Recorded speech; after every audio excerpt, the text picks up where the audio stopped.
नमस्कार, बहुत स्वागत है आपका। मैं हूं सूर्या त्रिपाठी और आप देख रहे हैं भारत विशेष। वित्त मंत्री निर्मला सीतारमण ने आज आर्थिक सर्वेक्षण पेश करके साफ कर दिया है कि देश का बजट कैसा होगा। बजट पेश किए जाने की उल्टी गिनती शुरू हो गई है और देश की उम्मीदें उसी पर टिकी हैं। जनता आस लगाए बैठी है कि बजट में उनके लिए क्या खास रहेगा और किस तरह से देश की अर्थव्यवस्था को रफ्तार देने के लिए सरकार की पिटारी से आखिरकार क्या नया निकलेगा। मौजूदा वैश्विक हालात के बीच देश का बजट ये तय करने वाला है कि देश की अर्थव्यवस्था की दिशा क्या होने वाली है। तमाम तरह की उम्मीदें और बजट से जुड़ी संभावनाओं पर पेश है हमारी खास पेशकश, कैसा होगा बजट।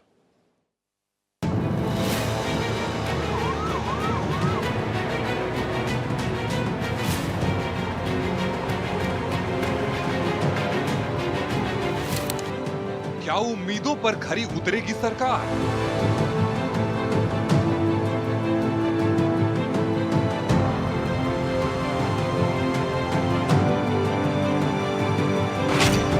सरकार लगाएगी जनता की नैया पार।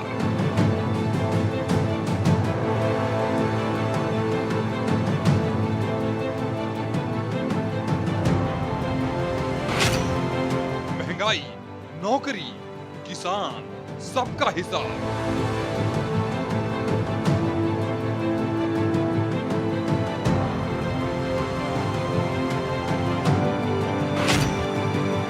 बजट की पोटली में क्या रहेगा खास?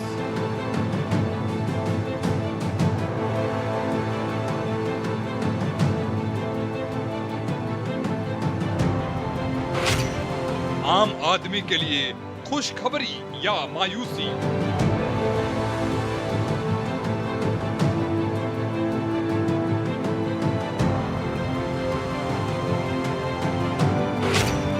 अर्थव्यवस्था विकास की दिशा।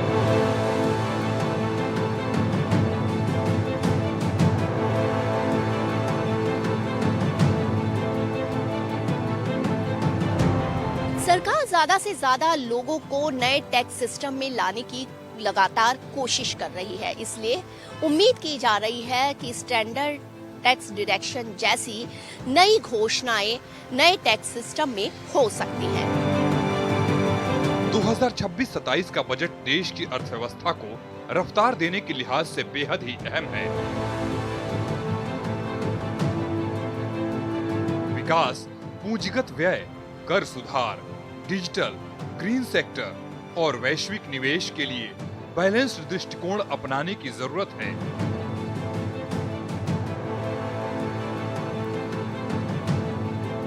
ये बजट न केवल अर्थव्यवस्था के लिहाज से अहम होगा, बल्कि लंबे समय में देश के मीडियम टाइम के विकास मॉडल को भी प्रभावित करेगा।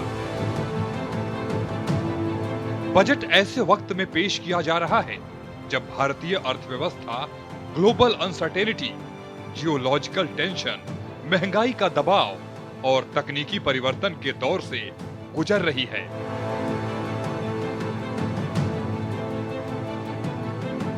सरकार के सामने चुनौती है आर्थिक वृद्धि को बनाए रखना, रोजगार सृजन बढ़ाना और राजकोषीय अनुशासन बनाए रखना। ऐसे में बजट 2026 से सभी वर्गों को बड़ी उम्मीदें हैं।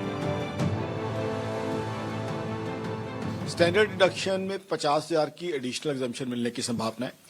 कारण यह है डोमेस्टिक डिमांड को बूस्ट करना है, क्योंकि टैरिफ्स की वजह से ग्लोबल इकोनॉमी में उतना स्कोप नहीं है। तो ऐसे में डोमेस्टिक डिमांड को बूस्ट करने के लिए जो सैलरी क्लास है उसके हाथ में अगर ज्यादा पैसा दिया जाएगा तो वो ज्यादा खर्चा करेगा, जीडीपी ग्रोथ ज्यादा बढ़ेगी, टैक्स कलेक्शन ज्यादा होगा। तो कहीं ना कहीं स्टैंडर्ड डिडक्शन पे 50,000 की एडिशनल एग्जम्पशन आने की संभावना मुझे जो ऑलरेडी है उसके अलावा क्लियरली दिख रही है। केंद्रीय बजट विकास, इंक्लूजन और वित्तीय अनुशासन के बीच बैलेंस बनाएगा। ये बजट न केवल लोगों को राहत देगा, बल्कि देश की मिडिल और लॉन्ग टर्म आर्थिक दिशा भी तय करेगा। सीमित संसाधनों में ज्यादातर विकास को सुनिश्चित करना सरकार की प्राथमिकता है।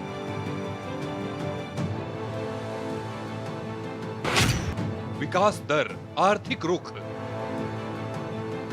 देश की अर्थव्यवस्था का लेखा जोखा आर्थिक सर्वेक्षण 2026 संसद में पेश हो गया। इकोनॉमिक सर्वे वित्त मंत्रालय के तहत आने वाले आर्थिक मामले के विभाग का इकोनॉमिक डिवीजन तैयार करता है। बजट सत्र का आगाज हो गया है। सुबह 11 बजे राष्ट्रपति द्रौपदी मुर्मू संसद के दोनों सत्रों को संबोधित की। राष्ट्रपति ने कहा कि सरकार दलित गरीबों के लिए काम कर रही है। सरकार ने विकसित भारत गारंटी फॉर रोजगार एंड आजीविका मिशन और रामजी कानून बनाया। See, I still feel that the standard deduction should go up because we are paying so much of taxes, whether it is the TDS what has been deducted, ठीक है वो refund मिल जाते हैं बाद में आप depending on your incomes, but we are paying service tax, we are paying every kind of a tax. So I think so a normal person who has a good kind of earning, he is almost paying more than 40% of taxes if you calculate it together, right? GST भी हर product के ऊपर दे रहे, तो I think so the standard deduction should go. दरअसल सशक्त अर्थव्यवस्था के लिए औद्योगिक विकास बेहद जरूरी है। औद्योगिक विकास न सिर्फ अर्थव्यवस्था के लिए बल्कि रोजगार के अवसर बढ़ाने के लिहाज से भी बेहद अहम है। लिहाजा बजट को लेकर इंडस्ट्रियल सेक्टर की बड़ी उम्मीदें भी टिकी हुई हैं। निवेश और औद्योगिक विकास को लेकर बजट आखिरकार क्यों खास है, इस रिपोर्ट को आप देखिए और समझिए।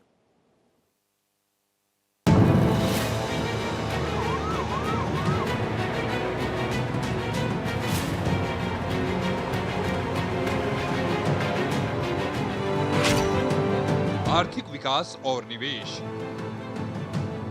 बजट में औद्योगिक विकास, खास तौर से MSME के लिए प्रोत्साहन योजनाओं की घोषणा की जा सकती है, जिससे रोजगार सृजन और आर्थिक विकास को बढ़ावा मिलेगा।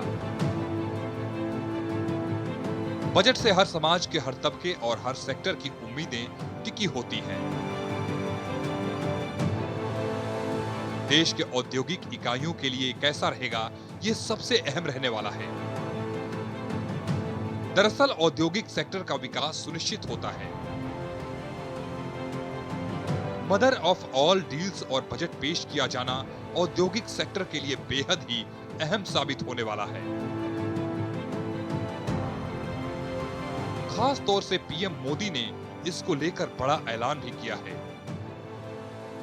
पीएम मोदी के ऐलान के बाद इस बात की स्वाभाविक तौर पर उम्मीद की जा रही है कि बजट में कस्टम में बदलाव के साथ ही एक्सपर्ट के लिहाज से भी राहत देने वाला साबित हो सकता है। बजट सेशन 28 जनवरी से 13 फरवरी तक चलने वाला है, यानी कि अब आज से शुरू हो चुका है और 1 तारीख को निर्मला सीतारमण संबोधित करेंगी। इसके लिए हम लोग बात करेंगे यहाँ की जनता से कि क्या कुछ उनकी एक्सपेक्टेशन है बजट को लेकर। जैसे बजट आता है तो लोगों की उम्मीदें होती हैं कि चीजें कुछ सस्ती होनी चाहिए, कुछ राहत मिलनी चाहिए, ताकि जो मिडिल क्लास है वो अपना जीवन अच्छे से निर्वहन कर सके। तो लोगों से बात करेंगे। सर, जैसे बजट सेशन पे बात हो रही है, आप लोगों की क्या कुछ एक्सपेक्टेशन रहते हैं कि इस बजट सेशन में क्या कुछ राहत मिले मिडिल क्लास को या नॉर्मल जनता को?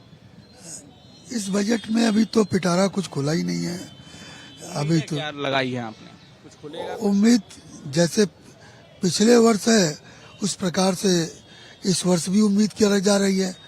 ऐसा कुछ नहीं है कि कुछ नया इजाफा करेंगे, क्योंकि देश की आर्थिक की व्यवस्थाएं, विश्लेषण, हर चीजें जो कुर्सी पे बैठता है वो जानता है कि पब्लिक को कहाँ राहत दिया जाए, कहाँ राहत नहीं दिया जाए। आने वाला बजट यही है कि जिसमें हर वर्ग के लोगों को ध्यान दिया जाए, जैसे खासकर युवाओं को लेकर कुछ ऐसी स्कीमें लाई जाएं, क्योंकि आजकल ज्यादातर लोग यही कह रहे हैं कि बेरोजगारी है, लेकिन कुछ लोग का ये भी कहना है कि अगर बेरोजगारी जो भी मौजूदा जो सरकारें जो हैं चल रही हैं, लोगों का कहना है कि लोग फॉर्म भर रहे हैं, मतलब फॉर्म भरें, अपनी स्किल्स को पहचानें, हाँ स्टार्टअप करें। इसी को लेकर मतलब सरकार को ध्यान देना चाहिए, मतलब हर वर्ग के लोगों को फायदा मिले। खासकर देखिए, बजट आज का नया भारत जो मोदी जी कहते हैं साहब, मैं नया भारत का निर्माण कर रहा हूं, तो नया भारत का निर्माण तभी होगा जब हमारी शिक्षा स्ट्रांग होगी, जब हमारा उद्योग स्ट्रांग होगा, जब हमारा समाज स्ट्रांग होगा, जब समाज में समानता, समाज की विषमता मिटाने में सरकार अपनी अहम भूमिका को निभाएगी, तब जो है नया भारत का निर्माण हो सकता है। देखिए, एक चीज हम आपको बता दें, माननीय प्रधानमंत्री जी ने सबके साथ, सबके विकास, सबके विश्वास, सबके प्रयास की बात की, और प्रधानमंत्री जी नहाने देखी कर रहे हैं और सबके लिए खरे उतर रहे हैं। और मेरा मानना, चाहे गरीब हो, चाहे अमीर हो, चाहे हिंदू हो, चाहे मुसलमान हो, सबके लिए बजट अच्छा आएगा और सबके लिए फायदेमंद होगा। और रह गया विपक्ष का काम तो हमेशा है उंगली उठाना, और विपक्ष बेचारे वो जो है 14, 17, 19, 22, 24 सब ठगबंधने में जा रहा है। तो मोदी जी का जो भी बजट होगा वो जनता के और गरीब के हित का होगा। निर्यात में औसत 1.5% सालाना बढ़ोतरी हुई है, जबकि आयात में 18.5% वार्षिक कमी आई है। ये रुझान PLI स्कीम के मुताबिक है, जो घरेलू उत्पादन को बढ़ावा देने और भारत के निर्यात को फैलाने के लिए बनाई गई है। और ये व्यापार प्रदर्शन पर कार्यक्रम के सकारात्मक असर हैं। 1 फरवरी को केंद्रीय बजट पेश किया जाएगा, लोकसभा में वित्त मंत्री बजट पेश करेंगी। और इस बार चूंकि 2 साल होने जा रहे हैं केंद्र सरकार को, तो क्या बजट होगा, कैसा बजट होगा, लोगों को उससे क्या फायदा होगा, लोग क्या चाहते हैं कि बजट में हो, इसी को लेकर हम जानेंगे। चंडीगढ़ के सुखना लेक लोग शाम को आते हैं, चर्चाएं करते हैं, हम भी चर्चा कर रहे हैं। सर, इस बार जो बजट पेश होगा, क्या उम्मीद है, क्या बजट में होना चाहिए जो कि जनहितैषी हो?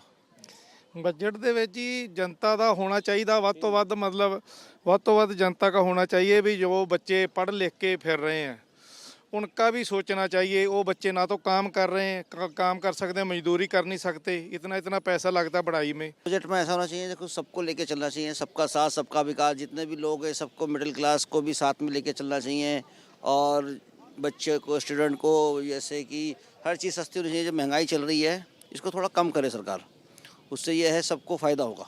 देखो, एक युवा होने के नाते मैं बड़े गर्व से कह सकता हूं कि 1 दशक से लगातार भाजपा सरकार, आदरणीय मोदी जी लगातार युवाओं के लिए अनेकों योजनाएं, चाहे वो स्कूल कॉलेज हो, चाहे खिलाड़ियों के लिए सुविधा हो, या व्यापारियों के लिए हो, या आमजन के लिए हो, लगातार मोदी जी अच्छा काम कर रहे हैं। और हमें उम्मीद है इस बार भी मोदी जी युवाओं के लिए कुछ ना कुछ बेहतर करके जाएंगे। इसी उम्मीद के साथ मैं विशेष तौर पर युवाओं की पैरवी यहाँ करना चाहूँगा आपके माध्यम से। घर चलाती हैं तो आपका तेल, राशन, गैस सिलेंडर बहुत बढ़ रही, बहुत से ज्यादा हो रही महंगाई सर। तो उसके लिए चाहेंगे कि सर पैसे बढ़ा रखे हर चीज पे, तेल पे, रिफाइंड पे, आटे पे, चावलों पे। बताओ गरीब लोग क्या कहाँ जाएंगे? तो आप चाहेंगे कि इस बजट में इससे राहत दी जाए? हाँ, मिलनी चाहिए पब्लिक को राहत। तो देखिए, महिला है, करना चाहिए पब्लिक को, इससे वो मिलनी चाहिए। सरकार से क्या अपील करेंगी जो बजट पेश हो रहा है उसको लेकर? यही कि महंगाई कम करनी चाहिए सरकार को। बजट जो केंद्र सरकार 1 फरवरी को बजट बनता है देश का, तो उसमें हमारे लिए ही बजट बनता है, आपके किचन के लिए बजट बनता है जी। तो क्या ऐसा हो बजट में जिससे कि आपको राहत मिले? सर, महंगाई क्रिएट नहीं होनी चाहिए। महंगाई दिन पे दिन बहुत ज़्यादा बढ़ती जा रही है। इसकी वजह से ना बहुत, जैसे कि नॉर्मल मीडियम फैमिली है उसको बहुत प्रॉब्लम क्रिएट हो रही है। फाइनेंशियल ईयर 26 के दौरान ग्रॉस टैक्स कलेक्शन बजटीय लक्ष्य के करीब 3 लाख करोड़ कम रहने की संभावना है।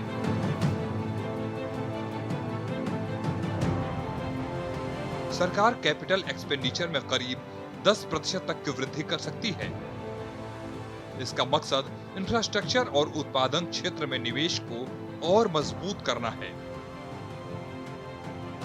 इंफ्रास्ट्रक्चर, लॉजिस्टिक्स और रोड रेल जैसे सेक्टरों को और प्रोत्साहन देने की उम्मीद है।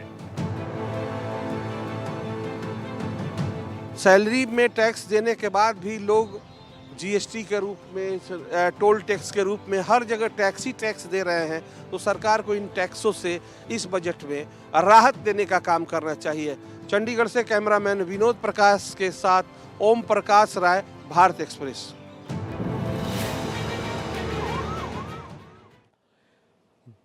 देश की नजरें वित्त मंत्री के पिटारे पर टिकी हुई हैं, जिसके जरिए की जाएंगी घोषणाएं, निकलेगा फैसला जो ये तय करेगा कि अर्थव्यवस्था की दिशा क्या होगी और आम आदमी की जिंदगी पर उसका क्या असर होगा। मोदी सरकार लोगों की उम्मीदों पर खरा उतरने के लिए तैयार है और ये देखना दिलचस्प भी होगा कि बजट कितना राहत देने वाला है, कैसे होगा बजट और कैसा बजट इस बार होने वाला है। इस पर लोगों की निगाहें बनी हुई है।